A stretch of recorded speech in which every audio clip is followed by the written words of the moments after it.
किशनगंज से 4 सीट आप दावा कर रहे हैं कि 4 एकदम इस बार चारों का चारों सीट एनडीए जीतने जा रही है, कोई टक्कर में नहीं है, ये निश्चिंत रहिए। सर, आप बजट के बारे में बात की। आप जिस धरती पर हैं, ये धरती सीमांचल की धरती है और कहा जाता है कि इस बजट में बिहार को तो बहुत कुछ मिला है, लेकिन सीमांचल को उसमें नज़रअंदाज कर दिया गया है। सीमांचल वासियों को कुछ भी इससे लाभ नहीं मिला। क्या सच में? आप देखिए कि किशनगंज में किस तरीके की कनेक्टिविटी कर दी गई है। आज से पूर्व हम लोग किशनगंज जब आते थे तो सोचते थे, लेकिन अभी किशनगंज की कनेक्टिविटी देखिए आप। 6 तारीख को एनडीए की तरफ से बहुत बड़ी बैठक होने वाली है किशनगंज में, और इसको लेकर के आज एनडीए के तमाम एनडीए के सभी दल के आज प्रवक्ता किशनगंज आए हुए हैं और यहाँ पर सभी प्रवक्ताओं की तरफ से प्रेस कॉन्फ्रेंस रखी गई थी। मेरे साथ मौजूद है एलजेपीआर के प्रवक्ता ईशान मिश्रा जी, जो कि प्रदेश प्रवक्ता हैं, और ये भी आप यहाँ पर आज आए हुए हैं और इनसे हम जानकारी चाहेंगे कि आखिर जो 6 तारीख को जो आपका बैठक होने वाली है किशनगंज में एनडीए की तरफ से, क्या तैयारी चल रही है, क्या कहना चाहेंगे, किस मकसद से? देखिए, बेसिकली क्या है कि हम लोग सारे एनडीए के जितने 5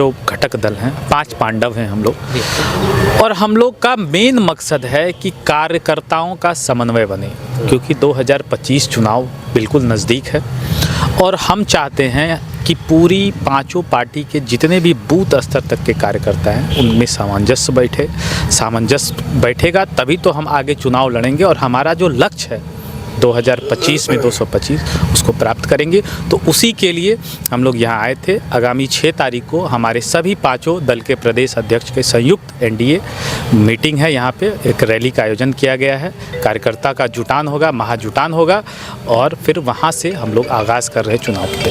सर, क्या लक्ष्य है 2025 में आप लोगों का? चुनाव में कितना का टारगेट है और किस हिसाब से आप लोग इसको पार कर पाएंगे? देखिए, लक्ष्य जो हमारा है 225 सीटों का जो एनडीए की रखी हुई है, 243 में हम लोगों को 225 सीट जीतना है और उसी लक्ष्य के साथ हम लोग चल रहे हैं। आदरणीय नीतीश कुमार जी को पुनः बिहार का मुख्यमंत्री बनाने का जो हम लोगों का संकल्प है, उसी के साथ हम लोग आगे बढ़ेंगे और निश्चित तौर पर जिस तरीके से बिहार का विकास हो रहा है डबल इंजन की सरकार के साथ, बिहार की जनता समझदार है और हमें आगे भी मौका देगी और हम पुनः आएंगे। एलजेपीआर के अगर लक्ष्य के बारे में बात किया जाए तो उनका क्या लक्ष्य रहेगा, कितना का टारगेट रहेगा?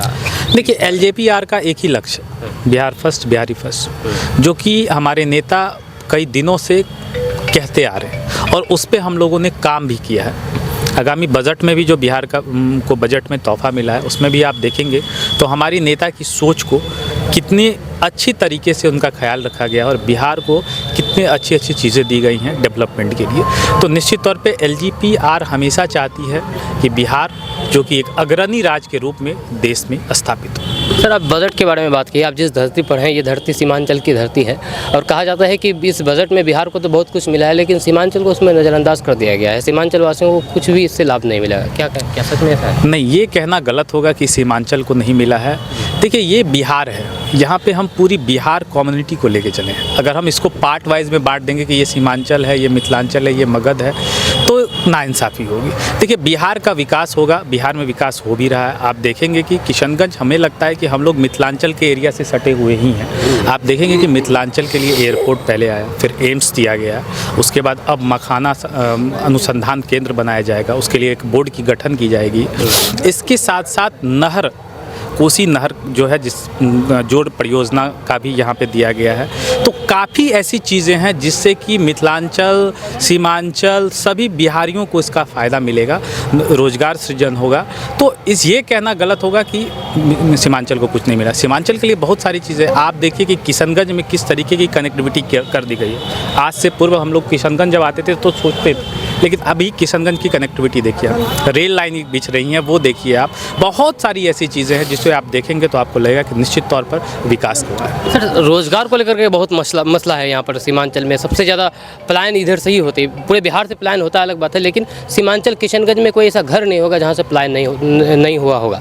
इसको रोकने के लिए आपकी तरफ से क्या रोड मैप है सर, एनडीए की तरफ से, अगर बताना चाहें? निश्चित तौर पर आपका बहुत ही अच्छा सवाल है कि पलायन एक सबसे बड़ी समस्या है और उससे निपटने के लिए ही हम लोगों ने कितना कुछ यहाँ पे किया है, उसको मैं आपको दिखा देता हूँ। देखिए, अब अगर आप देखेंगे कि जो भी चीज़ें परियोजना सरकार के द्वारा दी जाती है, उस चीज़ से कितना रोजगार सृजन होता है, इस चीज़ का डेटा मैं आपको दूंगा कि जितने भी सीमांचल, मिथिलांचल के एरिया में या बिहार के, अभी आपने देखा होगा कि बिहार सरकार ने एक इन्वेस्टर समिट किया था उद्योग विभाग ने पटना में एक इन्वेस्टर समिट किया था, उसमें बड़ी बड़ी कंपनियां, बड़े बड़े उद्योगपति ने अपना उद्योग लगाने का यहाँ पे निर्णय लिया है। तो ये सारी चीज़ें जब धरातल पर उतरेगी, इसके लिए एनडीए सरकार काम कर रही है। तो मैं आपको दावे के साथ कर रहा हूँ कि आने वाले कुछ ही दिनों में आपको ये सारी चीज़ें दिखने लगेगी, लोगों का पलायन बंद होगा, लोग बिहार में रहेंगे, बिहार में कमाएंगे और बिहार में ही जिएंगे, परिवार के साथ रह करके अपना जीवन यापन करेंगे। और जिलाध्यक्ष जी हैं एलजेपी-आर के हबीबुर रहमान साहब, सर क्या कहना चाहेंगे जो एनडीए की बैठक होने वाली है? एनडीए की बैठक एक कार्यकर्ता सम्मेलन है 6 तारीख को हम लोगों का, और इसमें है क्या कि कार्यकर्ताओं को बूथ स्तर तक एक के समन्वय बनाने का, गठबंधन का जो नियम है, गठबंधन का जो धर्म है, उसका समन्वय बनाने का हम लोग का एक लक्ष्य चला है। उसमें 5 दल के माननीय प्रदेश अध्यक्ष रहेंगे और सभी के इसमें एक कार्यकर्ता सम्मेलन रखा गया है। ये महासम्मेलन मेरे लिए होगा किशनगंज की धरती में। इसका हम लोग पुरजोर तैयारी में लगे हुए हैं, एक एक कार्यकर्ता लगे हुए हैं, 5 दल के कार्यकर्ता लगे हुए हैं, और हम लोग का ये कार्यकर्ता सफल होगा, मुझे पूर्ण विश्वास है। और जो पार्टी एनडीए के जो ये है लक्ष्य है 225, तो हमने कहेंगे कि 221 अगर उधर से आते हैं तो हम ये 4 सीट दे करके 225 करने का काम करेंगे। ये हम लोग का लक्ष्य है किशनगंज के लिए। किशनगंज से 4 सीट आप दावा कर रहे हैं कि 4 सीट इस बार चारों सीट एनडीए जीतने जा रही है, कोई टक्कर में नहीं है, ये निश्चिंत रहिए। और आने वाले 2025 में आपको ये पता चल जाएगा, कोई एनडीए से भेदभाव नहीं है।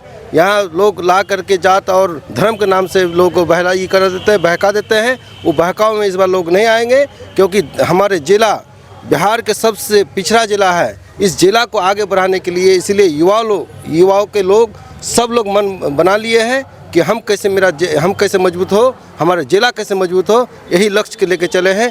कोई धर्म नहीं, कोई जात नहीं। हमारे नेता एमओआई का समीकरण जो मिला के चले हैं, एमओआई का मतलब किसी दूसरे दल के लिए मतलब कि एक जाति में बांटा है, और हमारे नेता एमओआई का मतलब महिला और युवा को लेकर चलने का एक नारा दिया है। बिहार फर्स्ट, बिहारी फर्स्ट को विजन को लेकर के लगातार 3 साल से जो प्रयास चल रहा है, इसमें हम पूर्ण विश्वास है कि 2025 का जो हम लोग तैयारी शुरू से करते आ रहे हैं, ये हम लोगों का जो लक्ष्य है, उस लक्ष्य को हम लोग पूरा करने का काम करेंगे, हमें पूर्ण विश्वास है। सर, ये धरती सीमांचल की है और ये इसमें मुसलमानों की आबादी काफ़ी अच्छी खासी है। तो ऐसे में यहाँ के लोग कह रहे हैं कि जो एनडीए में शामिल दल है वो जेपीसी में वक्फ बिल का समर्थन किया, इस वजह से जेपीसी पास हुआ जेपीसी से। तो फिर एनडीए को फिर लोग कैसे मतलब कि एनडीए भरोसा करें? विपक्ष का काम है लोगों को बहकाने का, और हम लोग बढ़िया से जानते हैं, हम लोग मुद्दे की बात करते हैं, लोगों को बहकाने की बात नहीं करते हैं, वक्फ बोर्ड की बात नहीं करते, कोई बात नहीं। हम लोग करते हैं कि एक हमारे जिला कैसे विकसित हो।